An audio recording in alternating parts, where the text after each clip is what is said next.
রাতটা ছিল অদ্ভুত নিস্তব্ধ। আকাশে চাঁদ নেই, শুধু কালো মেঘ আর মাঝে মাঝে দূরে কোথাও কুকুরের ডাক। রফিক গ্রামের পুরনো রাস্তা ধরে হাঁটছিল। তার বন্ধুদের সঙ্গে বাজি লেগেছিল।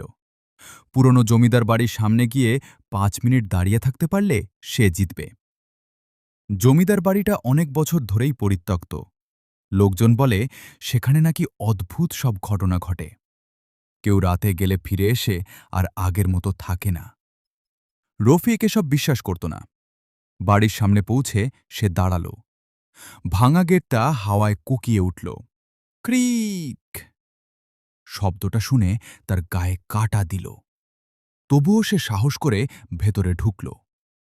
হঠাৎ সে লক্ষ্য করল ভেতরের একটা জানালায় আলো জ্বলছে।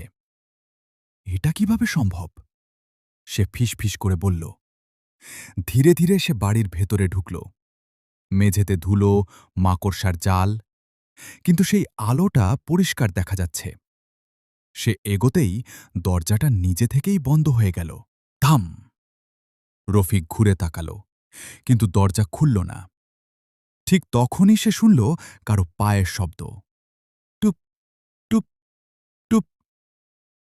কে? তার গলা কাঁপছিল। কোনো উত্তর নেই, শুধু শব্দটা কাছে আসছে। হঠাৎ তার সামনে এক মহিলা দেখা দিল। সাদা শাড়ি, লম্বা চুল, মুখটা অদ্ভুত ফ্যাকাশে। মহিলা ধীরে ধীরে বলল, তুমি আমার ঘরে কেন এসেছ? রফিক দৌড়াতে গেল, কিন্তু তার পা নড়ল না, যেন কেউ শক্ত করে ধরে রেখেছে।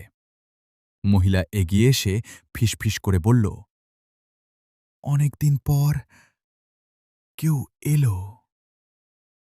পরদিন সকালে গ্রামের লোকজন জমিদার বাড়ির সামনে ভিড় করল। গেটের কাছে রফিকের জুতো পড়ে আছে, কিন্তু রফিককে আর কখনো খুঁজে পাওয়া যায়নি। আর রাতে সেই বাড়ির জান্নালায় এখনো মাঝে মাঝে আলো জ্বলে ওঠে।